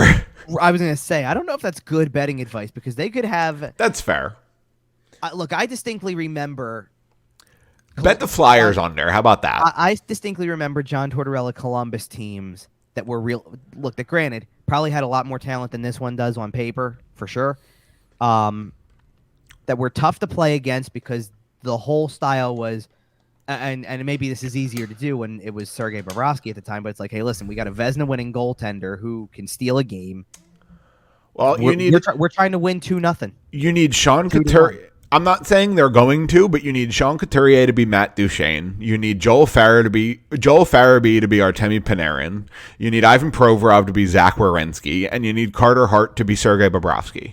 You can do what they did, but you're going to need, and all those guys had career years because Duchene, Bobrovsky, and Panarin were all on contract years. And they all did what they did, and then because that was obviously, I know already what year you're in. That was the playoff year, right? That really was shock the world time. And I've mentioned before, I think I said it on the show, I know I've said it to you. Mm-hmm. I see a world, I'm not saying it's likely, I see a world where Sean Couturier comes back healthy, where Joel Farabee hits the ice healthy, where Ryan Ellis shows up sometime around Christmas maybe, and this team puts it all together, right? You see John Tortorella, sometimes you put the right chemistry mix in, you throw the spark in, and it works. I'm not saying it's likely. I am not sitting here predicting any sort of. your Ellis part's not, but but you know what I'm saying. I get the point with Couturier and with some of these other I could see a world where this team straight up 93 Phillies their way to a playoff run. What needs to happen right now, if that was to happen, then it can't come it kind of can't come off the rails to start. It's got I agree. It's got to stay on the rails. It doesn't. It can be a bumpy ride. It can be, you can't start 3-14. Well, and this is the difference, right? If they play 20 games, because 20 games will get them close to Thanksgiving at this point. Yeah, and that's it's roughly there. 25% is about that first big gate. Roughly, and I'm not trying to be specific. I'm not trying to be specific about when right this second. For sure. But the concept is that if they were to go out there and be, I don't know, 8-10-2, in 20, then at least you're seeing how the Tortorella effect is rubbing off on them, and you kind of have it's almost like you're going to meet the fork in the road at that point because you've probably kept your head above water enough that you're not bottom feeder, but you're not playoff team. Yeah, the division's going to be so tough though, and you're either going to go in the direction of it's going to come off the rails at that point, or you're going to go in the direction of they're going to start to have bought into what Tortorella is doing, and it's all going to come together, and then they start to compete for the playoff spot. Right. That's kind of what was to be expected. When you take Couturier out from the start, when you kind of look at how sloppy some of the defensive play has been already, you take out some of the guys who didn't even get a preseason game, so they're kind of learning on the fly in games as well. Does this team win 5 games in the first 20? They better. What I'm looking at, I'm glancing ahead to the schedule here, and what's the consequences if they don't? Like when you say they better, what's the consequences if their GM gets fired? I just mean if they want to be a competitive playoff team, if they want to stay in the race, if they want to be considered, if they want to stay in the race, then it's 7-8 minimum. That's fair. No, that's what I'm asking if it's even going to be at 5 because listen, if it's 5. Tank hard for Bedard. We're straight up. We're there. I'm saying it's gonna I think it's naturally gonna get there because of the fact that I just don't. I have full doubts about Couturier coming back. That's fair. I don't know what to think about that. And let's put it this way: you are one. The Joel Farabee news is great, but you're one setback away from that being a disaster too. Yep. And you don't want to risk anything with that kind of player at this stage in his career. Part of the reason I feel this way also is because they went out and we kind of when we did the last show, they won the preseason opener and we kind of sat there and were like, hey, that was kind of enjoyable in a way. There was no expectations. Boston didn't play anybody special, but the Flyers kind of didn't either. Right. They played younger guys and they had a good little young lineup. Remember, it made me say that I think that the AHL team could be decent. Yeah. Because I'm like, if depending on who gets cut, if this is half of the AHL roster, they could be okay. That's fair. They could be solid. That's the thing about having 20 fringe guys is 10 of them are going to play in the NHL and underperform, and 10 of them are going to play in the AHL and overperform. But I looked at the overall record, and I go, okay, so they won that preseason game, and that was nice 2-1, and then they went out, and it was okay. In fairness, this is exactly what John Tortorella teams are, to an extent. Not the record, but there's a common thread to every single game I'm going to mention except for one. They lost to Buffalo 2-1. They lost to Washington 3-1. They lost to Boston on the road 4-0. Then they lost to the Islanders on the road 2-1, and they lost to the Islanders at home 4-3 in overtime. What's the common thread? No goals. No, the common thread is, except for one game, every single game was basically a 1-goal game into the final 5 minutes of the third period. That's fair. Which means you're playing competitive games. Are you playing games that you win? Not necessarily, but they're competitive. They're close. You're involved. You know what I mean? So that's how you get a preseason where they could have won. They could have that's where Friedman's comment, kind of to tie it all back together, makes sense. They're a couple of bounces away, potentially, depending on what it is. Like, listen, I thought the game they played against Washington was boring. Right. It was straight up boring. They had an awful second period. It was flat out bad. But they played some other games where it's like, listen, they were, until the last 10 minutes of the third period against Boston on the road, it was a 1-0 game. Like, I'm just saying. I hope we're not playing the they were one bounce away game on a 1-4-1 preseason. Because I can't. Well, because they are on the scoreboard, but they weren't right. That Washington game wasn't that close. We know that, but they didn't play good hockey in this preseason. No, but once you get to a point where maybe some of the Tortorella stuff is getting received better, and it's not just preseason anymore. Maybe you're playing a game where you do start to have that offensive push, and then you are one bounce away legitimately. Like, hey, you're actually that's fair generating something. Like, right now, it didn't look that way. I get that. Right. But you're kind of getting there now. Like, maybe like where it's November, December, you're getting there. Maybe that changes. But what I saw based on the record was they won the first preseason game. It was kind of nice to say that. And then they lost 5 in a row. They didn't win another one. Yeah. You know what I mean? Like, and at the end of the day, that's what people are going to notice. Like, if nothing else, you're going to have people that get frustrated with the last preseason game because it was, wait, it went to overtime though. Like, right. I got a point out of that. Like, all right, let's get off the Flyers because I think we both agree that it's going to be a pretty poor season. Let's get some playoff predictions. Oh boy. Give me your 4 playoff teams from each division. Which division you want to start in? I'll give you my teams first, but you pick the division. You're asking me what we're picking different winners? No, picking the playoff teams. Oh, okay. So you're saying the 3, 4, or 5? Yeah, you pick a division. Name how many playoff teams you think you're going to. If we really want to get off the Flyers, do we want to just start with the Metro and work our way down? Yeah, Yeah. So I think Carolina. I think Carolina's making it. I think the Rangers are making it. Okay. I think Pittsburgh's making it. Okay. I think Washington's making it. Okay. I think that's it. Okay. I agree on Carolina. I agree on the Rangers. I agree on Pittsburgh, and Washington is a lot closer to me. I do have them. I would have them in, but I do agree that's a lot closer. That if one's going to screw this thing up, it's going to be them. I agree. You putting them in or not? No, I'll put them in. Okay. You putting any other teams in? I'm trying. Well, because I can't go 3 in the Atlantic. Like I just can't. Hold on. Obviously the Flyers I'm not putting in. I think it's still too early. No, I think it's still too early for the Devils. Okay. I think they'll be better, but I think it's still too early. If anybody's going to challenge for either a 5th spot / to knock Washington out, fair. I'm curious to see what kind of team the Islanders have because last Barry year was Trout's era. No, but yes, but last year it was like still don't understand the coaching decision because last year was no idea. Last year made no sense. Nope. Everything the first 15 games on the road, they didn't play a home game until November. Like right, no, none stop. of it made sense. I'm not going there. And then Columbus, kind of same deal. I think if you're asking me to pick one over the other, I think the Islanders probably have the better finish than Columbus does. Okay. But it's going to be close. I think it's going to be tight down the stretch. But neither of them make the playoffs? No. Okay. So we both have 4 out of the Metro. I'll say 4 because I have to stay consistent with what I believe on the other side. And Okay. So let's get into the Atlantic. Sure. Tampa's a shoe-in? Yes. Toronto's a shoe-in? Yes.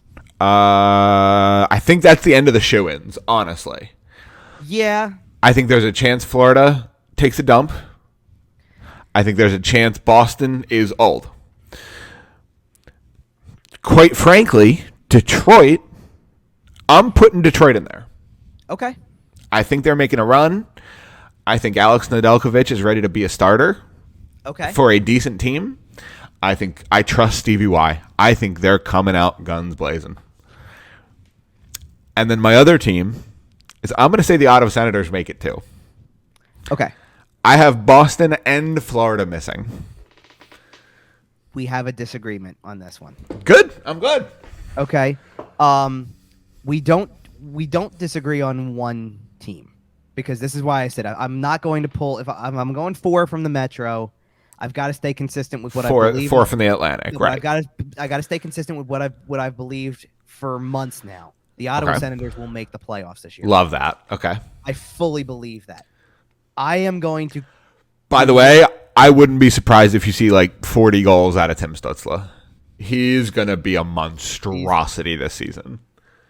It's funny that you're talking about this because this is going to go into my reasoning for why I'm making the decision I am. And guess who drafted him in fantasy, baby? Oh, really?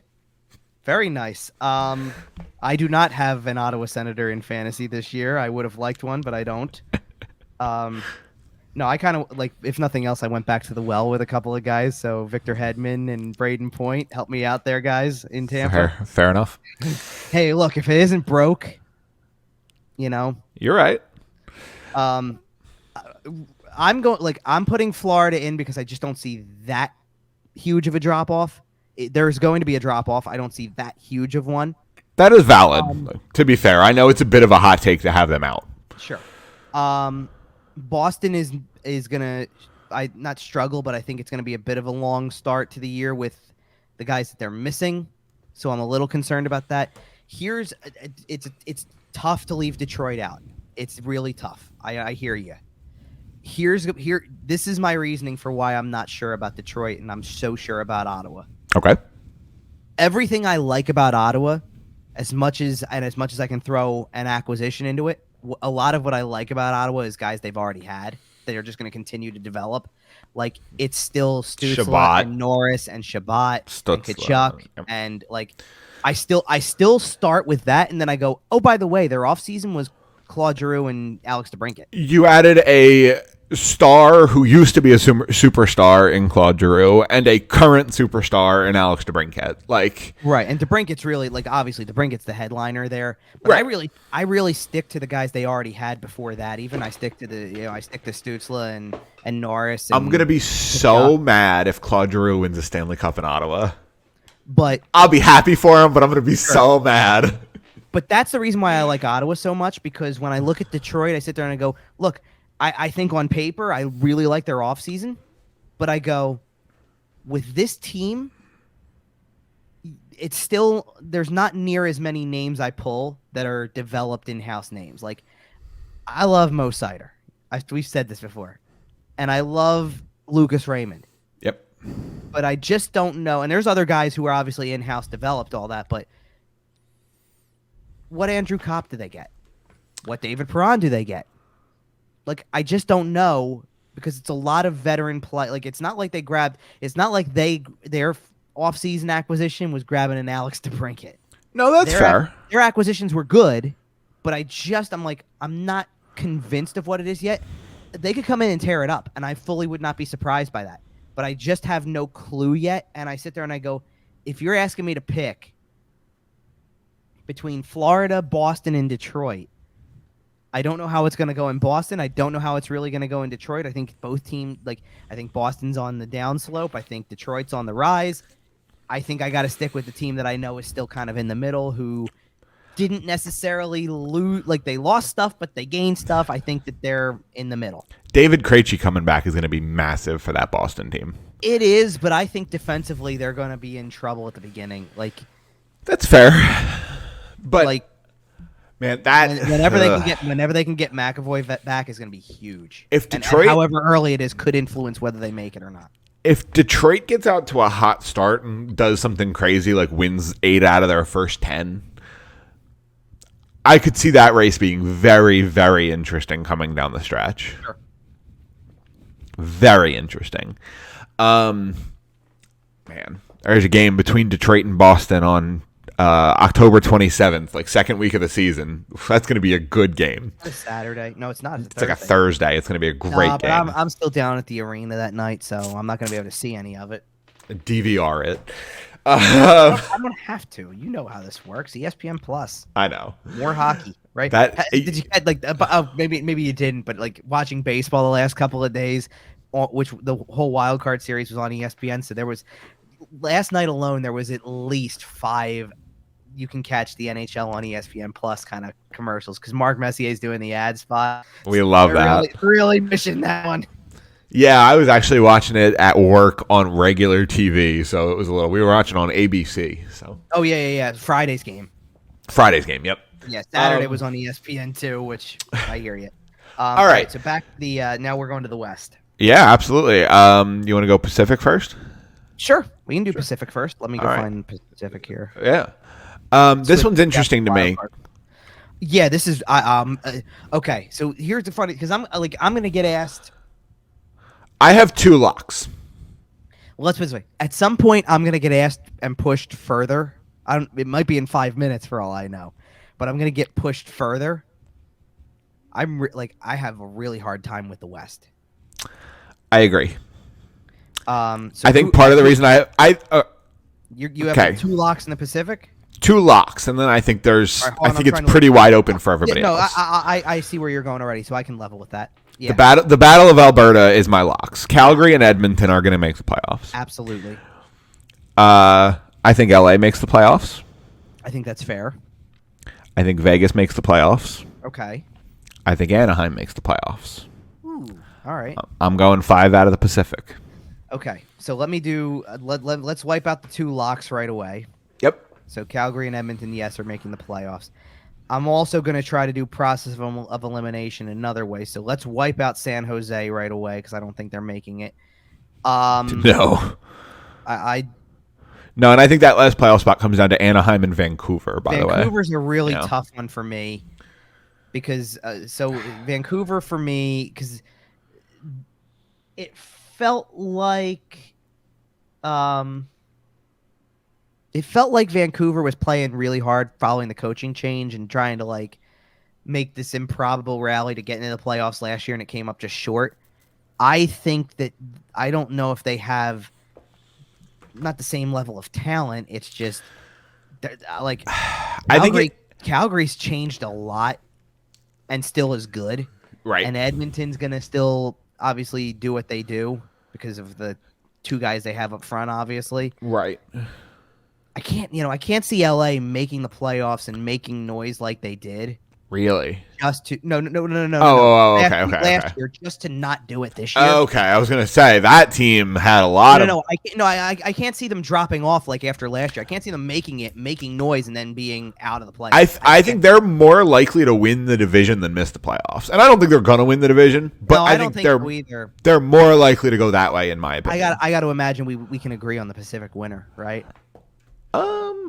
I don't know. Honestly, it's pretty open. I think it's probably Calgary. That's what I'm thinking. I would pick Calgary today. Would you really be surprised if Edmonton won it, though? No, it's the only other team I can see challenging for it, though, which makes a difference.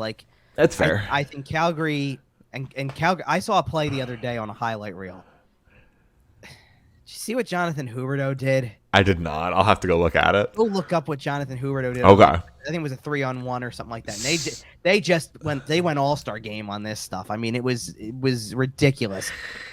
And not to mention, little update from their offseason, because remember how I said, the trade looks good, but they got to re-sign. They signed Mackenzie Weegar. And Huberdeau was already done. They got Weegar done too. Ding, ding, ding. Geez, that's a W. What an offseason that Brad Treliving, yeah. Killed it. Absolutely killed it, making lemonade out of lemons. All right, so you got Calgary in, you got Edmonton in, you got LA in. You doing anything else in the Pacific? Yes, I'm just trying to figure out who. Okay. Because I'm having trouble with this. Because you know what? I'm gonna go. You want something spicy? I'll give you spicy here. Okay. I'm keeping Vegas out of the playoffs. Love that. I don't think they make it because I just don't like the goaltending. I think the goaltending is going to hurt. I think they're going to have trouble finding their footing with that for a little while. That is fair. And yeah. All right. What I'll do is I'm picking a fourth playoff team, and I'm going to leave it at 4. Okay. You're not going Seattle, are you? No, I'm going Anaheim. Okay. But I'm possibly going Seattle, first team out of the playoffs in that division. I don't hate that. Like I think the Pacific. Seattle's gonna be better than people think. The Pacific is not the best division, No, but they're all on an equal. They're all in kind of a similar spot, so it's a competitive division. I think Seattle is going to be a much more competitive team than people think. I really do, and I think a lot of it has to do with first of all, I think it kind of stems from exactly what people would expect it to, which is Matty Beniers and Shane Wright. Like, you've got a young forward core that's going to be there for 10 years. The problem is, though, you have Dave Haxtell deploying them. Anyway. But there was, you know what? There was, if they struggle enough where they don't make the playoffs, but they're that kind of team that's, like, close but not there. There was already questions about him last offseason. Oh, no. I think that if they realize how much talent they have and that they're losing games because guys aren't being pushed to the full potential here, like, they but they didn't have, like, they didn't let Matty Beniers play from day one. They brought him up after the college season. They let him go through another year of that and then brought him up, right? I think Shane Wright's probably coming straight in. Yeah, but so in other words, now that the training wheels are off, it's I think it was almost impossible to see them not bringing Haxtell back when that's your choice for the coach from day one of the franchise. Right. Like, I think it's very hard to go with, hey, we picked this guy for year 1 and now we're changing it up that quickly. You got to give him 2. Right. It sets a bad precedent. Now that they've got youth, they push and then they don't make it. Especially if he makes some questionable decisions. Like, I remember that challenge against Nashville in his second or third game here. And listen, I think here's the thing. I think all that goes out the window if certain players get hurt, and that's why they're not good. Sure, and he's gonna get if he gets the excuses, then that changes everything. Right, he's gonna get a pass. Okay, so you have 4 out of the Pacific, so you're gonna get 4 out of the Central as well. Okay. Yeah. All right. So let's both do the easy one right away. Colorado's making the playoffs. Yes, absolutely. And quite frankly, that's the end of the lock list. Now, I think there's a few more certainties of that group. I think Minnesota is pretty close. I have Minnesota in. Okay. I don't know about you. I think now that the whole Kaprizov thing is figured out, I think that matters. Yeah. Right. I think the fact that he is here and playing, they're in the playoffs. I'm not. Marc-Andre Fleury, Kirill Kaprizov, we're done here. Matt Dumba, good night. Man, my last spot is tough though, so I don't think Winnipeg. Wait a minute. Wait, you only gave 2 so far, right? Or did you get 5? I gave 5 in the the Pacific. Right. You said Yes, sir. Nashville or Anaheim, Calgary, Edmonton, LA, and Vegas. Oh, right. Okay, you had Vegas in. I had Vegas in. So I only have one more spot here. Colorado, Minnesota, and... So I'm going to go process of elimination here. Arizona's not making it. Chicago's not making it. Winnipeg's probably not making it. Okay. Good. Let's get that out of the way. And I say probably because I could see a world where they make it. Connor Hellebuck is the top 5 goalie in the world. I wouldn't be surprised. So I'm between St. Louis, Nashville, and Dallas for that last spot. And I feel like that's what the Central Division has just been over the last 5 years. This is This is the battle. Sure. This year, with Jake Ottinger, I think Dallas takes it. Okay. They got Jake Ottinger signed. They got Jason Robertson signed. They're starting to get ready to move on from the old guys. They're starting to pass the torch over to your Jason Robertsons, your Rope Hintzes, Yeah. I could see Dallas being that third team. Okay. And that's who you're going with? Yep. Okay. I'm going to disagree with you heavily in this one. Hell yeah. Okay, so Colorado is the lock. Obviously, yeah. Okay. I agree with you that it's easy process of elimination to knock Arizona, Chicago, probably Winnipeg. Winnipeg, I'm like 95% sure they're not making it. Right. Again, neither one of us would be surprised. They're talented enough. So I'm doing the same thing you are. I'm looking at 3 playoff spots. and I have 4 teams left. And I'm So already you do have 2 spots though. I only had 1. right. Well, yeah, but well, I hear you. So I'm gonna kind of go completely out of left field on you. Well, because let's start with this. I'm right there with you on Dallas. I think Dallas has a lot of potential here. I like. There's a lot to like about their team. I don't think they're a lock by any stretch. I don't think that I think that they could even be that first team out. Okay. And when I say first team out now, I'm not talking Seattle first team out, like first team out in the Pacific. I mean first team that doesn't make the wild card. Right. But I do think their goaltending. Shout out if we're playing fantasy shout outs here. Shout out Jake Ottinger. Okay. Fair enough. That's a good one. I would really like it if they made the playoffs in that sense, because it would mean that Ottinger continued what he started, and he was fun to watch last playoff. I think we need that in the playoffs again. You have Minnesota in there as your other choice. I'm very surprised. I can't leave St. Louis out. Oh, I can. I can't. I'm still not a Jordan Binnington believer. That's fine. I believe in a lot of the other pieces on the team, though. That's fair. I won't be surprised. And St. Louis is one of those franchises that just always makes the playoffs somehow. Sure. So, again, I won't be surprised if they're in. If that Central Division is pretty wide open, and like I said, we kind of have 3 or 4 teams going for 2 spots or whatever. Right. Like Colorado's going to absolutely wipe the floor with this division, and then everybody else is like... I also think, by the way, there's a pretty good chance somebody sneaks into the playoffs out west with 92 points. 90, something like that, because Colorado, Calgary, and Edmonton are going to suck up so many points. And this is where I'm at with, and I'll kind of explain where I'm at with this. Anaheim, Seattle, Dallas, and Minnesota are all in that range for me. I agree. I'm not as high on Minnesota as you are. That's fair. I have them there just because of Marc-Andre Fleury, Matt Dumba, Kirill Kaprizov, Zuccarello, basically. But I don't know if that's that much better than what Dallas has going on with Ottinger and even Nashville with Saros and the guys they have over there, Philip Forsberg. They're all talented teams. It's the NHL. Everyone's got talent. So that's why I said I really don't agree with a lot of what you have, because I will have Nashville in the playoffs as well. Okay. Which means I'm putting Dallas and Minnesota right up against each other, down to the wire for that last playoff spot. I like it. And you know what? I'm just not super high on Minnesota. I'm just not. And as such, I think that they are in trouble here. Because okay, I'll give you 2 reasons why I'm not high on Minnesota. Number 1 is actually Marc-Andre Fleury. Not in his ability, but if he gets hurt, they're done. Yeah. If he gets hurt, they're done. And Philip Gustafsson, I don't know if he's ready to be an NHL starter, but he is a solid goaltender. I'm not saying he's not solid. I don't love their defense. I just don't love their defensemen. I understand what you're saying. Matt Dumba is a good defenseman. I'm not saying he's not. Spurgeon, Brodin. My issue with that whole defensive core is there's a lot of mileage on that team. Okay, what about a guy like John Merrill? He's only 30. Still feels like there's a lot of mileage on him just because he's Kalen Addison bringing some youth. There's the youth. Yeah. There you go. But it took you 4 names before you got to that. There's a lot of mileage on their big guys. That is fair.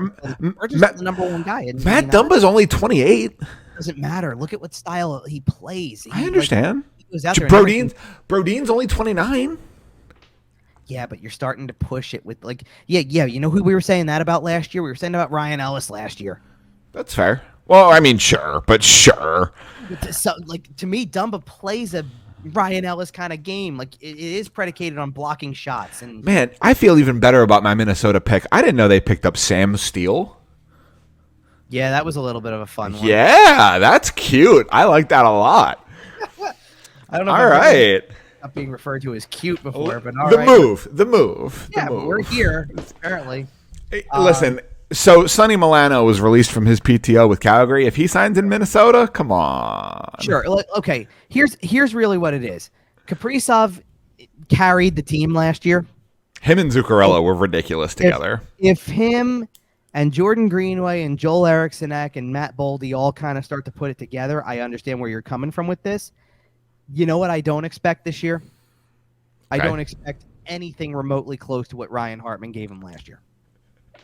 What if he does, though? What if he just proves he is that guy? Great. I'll eat the words, but I just don't expect him to be that player this year. I think I've told this story on the podcast before, but I don't really care. Ryan Hartman. Obviously, we know him here as the guy who was traded for Wayne, the guy who we got for Wayne Simmons. I've told you the story about his first game in Philadelphia, right? Yeah, because it was the Buffalo game. Something like that. His first shift. My significant other and I were talking about it before the game, and she goes, he better fight somebody his first shift. And he comes out, his first shift, he jumped over the boards, he runs somebody over and gets in a fight immediately. And I just looked at her and I said, okay. And she goes, all right. Yeah. There you go. And here we are. And here's Ryan Hartman. And he was fine as a player. You know, he was whatever. I wasn't that upset when they released him. No, it wasn't that bad. It waived him, whatever the situation was. No, because they no, they didn't waive him. You know what they did? He was traded for Pitlick. Oh, right, because he was like on a vacation, wasn't he? Yeah, but everybody looked at that, and the next season, that even the season after, because he wasn't part of the team anymore, people were like, "Man, Tyler Pitlick was a good player." I like Tyler Pitlick a lot too. I know. Anyway. All right, let's wrap this up here. We got our playoff teams. We're heading towards the playoffs. We'll be back in 2 weeks, and You're not asking me to go any further than this, are you? No. I'm gonna have to do I'll tease this in a second as we wrap up, but yeah, I'm gonna have to go this direction eventually. Yes. I don't really have a good answer right now. Okay. If I'm being honest, I'm still trying to figure out who is. I don't even know if you could ask me to pick teams that are going to make it out of the conference finals. We're not getting there yet. There's too much season. You know what? Maybe we'll talk about that on the next show because here's the problem. We're doing this Sunday morning. By Monday night, I'm going to have to, and you'll find out why. Oh, okay. Because I'll be guesting on the O&B Puckcast, and I know we're going to talk about some Stanley Cup stuff as well because it's a preview show, and I'm going to have to give an answer. And I think I know one side of the answer, but I don't know the other yet. Well, then here's what we can do. You can listen to Kevin on the O&B Puckcast, and then you can come back to us. We're not going to be here next week. We're not going to be here on October 23rd. We might not be here on October 30th, but we'll be here right around October 30th. We may drop a Halloween episode here. And on that episode, we'll talk about your Stanley Cup predictions, but we'll talk about them with 2 or 3 weeks of regular season under the belt. Yeah, we just ended up, the schedules just had a lot of stuff piled up for the next couple of weeks. It worked out in the way that it typically does, where it's the first week is all I'm the one who's away, I'm the one who's not able to do anything, and that's fine. That is what it is. Second week, I'm flying. You're busy. But it's not that just that you're flying in; it's that you're busy every day of the week. Yeah, and although I am kind of hoping, I'm throwing it out there. I am hoping 2 weeks from today, October 23rd. I'm hoping I'll be in attendance for the Philadelphia Flyers versus the San Jose Sharks. So it's just funny you say that because so I do want to say something. If y'all want to get ticket prices down, please, that would be great. Because I do want to say something because it's one thing to sit there and say, hey, I got something going on. That's the reason we can't do next week's game. No. I'm away for a week. Yeah. So full disclosure, I'm not going for it. It's been a while since I have been able to say this. I think for the last at least 6-7 years, I will not be at the home opener. Man, that's weird. I will not be at the home opener. I will not be at the second game of the season either. I'll be back home to finally watch. Well, I'll be back home to watch the third game of the season, which is on the road anyway. And then, so interestingly enough, that game might be my first home game of will be my first home game because I didn't go to the last preseason home game either. I had something else going on then too. Right.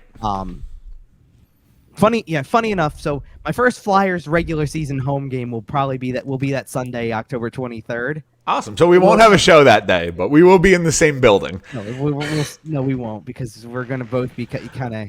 Well, I'm saying we won't have a show that week, but we'll both be in the Wells Fargo Center that night. So, but it won't. And the funny part is it confirmed it will not be my first regular season NHL game in the building. Oh, very nice. I may have a pit stop in a particular different state in a couple days. We're going to Disneyland. And there's something else close to Disneyland. And I know. Somebody is going to be, I believe anyway, somebody's going to be playing in their first NHL game that night. Ooh, that is very interesting, and we will hear that story in a couple of weeks. Yeah, I hear some stories about like I mentioned, we're gonna have a couple weeks off here. There's gonna be a lot going on, so listen, make sure you come back for that October 31st show or whenever it drops, maybe early hours of November 1st. Whenever it goes up, make sure you listen to it. There's gonna be a lot on that show. And that's pretty. Yeah, I mean that's pretty much it. We're getting ready for the season. You know, listen, I know what kind of year we kind of built it up to be, and that is what it is. But we do apologize for the. You know what? The thing is, it's still the start of a new season. By the way, since I'm going to be away for like the whole course of the first week too, I'm like writing down stuff that I try to have. Like I'm going to try to have in the pipeline. So when the roster comes out, I'll do a breakdown like the day after. In addition to putting like the actual story out, because the roster comes out at 5, I'm recording OMB at 6. I'll write the thing like maybe later on, and then like try to set the stage for this whole thing, whatever it may be. You know, what was the hashtag you want to use? It was tank hard for Bedard. Absolutely. It could be tank hard for Bedard, or it could be, stuck in the middle with you. It's not going to be fly or die. Anyway, we will be back in a couple weeks. In the meantime, you can see all those hashtags on Twitter at Kevin_Durso. Make sure to follow the podcast too at YWT Podcast. You can find the show on Facebook, Instagram, Podbean, iTunes, Google Podcasts, Spotify, Amazon Podcasts, SportsTalkPhilly.com. We're all over the place. You know what? I think we're out of here, man. This is the longest show we've done in a couple of shows here. So we warranted it. We were talking about the whole, like we did the whole NHL as part of it too, which we absolutely. But ready or not, here they come, I guess. Quite frankly, the worse this team is this season, the more regular NHL talk we'll be getting. So, absolutely, we're gonna have some fun. Well, we already promised some of it for the next show anyway. So we will be off for a couple of weeks here. We'll be back at the end of the month, right around Halloween. But until then, we'll see you.